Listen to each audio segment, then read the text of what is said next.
لا يكلف الله نفسا إلا وسعها لها ما كسبت وعليها ما اكتسبت আল্লাহ পাক রব্বুল আলামিন কোন আত্মার উপর কোন নফসের উপর তার সাধ্যের বাহিরে তার সামর্থ্যের বাহিরে কোন কিছুই চাপিয়ে দেন না। লাহা মা কাসাবাত, মানুষ যে সকল ভালো কর্ম করে তার প্রতিদান তার জন্যই থাকবে। ওয়া আলাইহা মাকতাসাবাত, মানুষ যে সকল পাপ অর্জন করে সেই পাপের বোঝা শাস্তি তার উপরেই পড়তে হবে।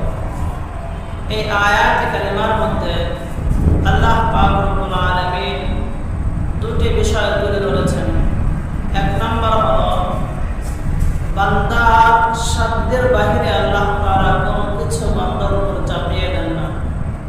যেই কাজটা বান্দা পারবে না, যেই কাজটা বান্দার উপর সহজ হবে না, বান্দার পক্ষে সম্ভব হবে না, এমন কাজ আল্লাহ তাআলা বান্দার উপর চাপিয়ে দেন না। অতএব আমাদের উপর যে কোনো কর্মই আসুক না কেন, যে কোনো বিপদে আসুক না কেন,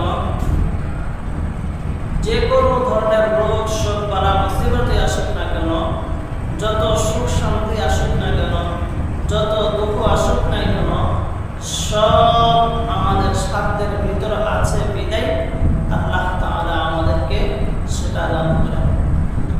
দ্বিতীয় পর্বে আল্লাহ বলেছেন লাহা মা কাসাবাত ওয়া আলাইহা মাকতাসাবাত, তথা মানুষ যে সকল ভালো কাজ করে সেই ভালো কাজের ফলাফল ওই মানুষের জন্যই থাকবে, এবং মানুষ যে সকল খারাপ কর্ম করবে, পাপ কর্ম করবে, সেই পাপের বোঝা তার শাস্তি তাকে নিজেকেই ভোগ করতে হবে।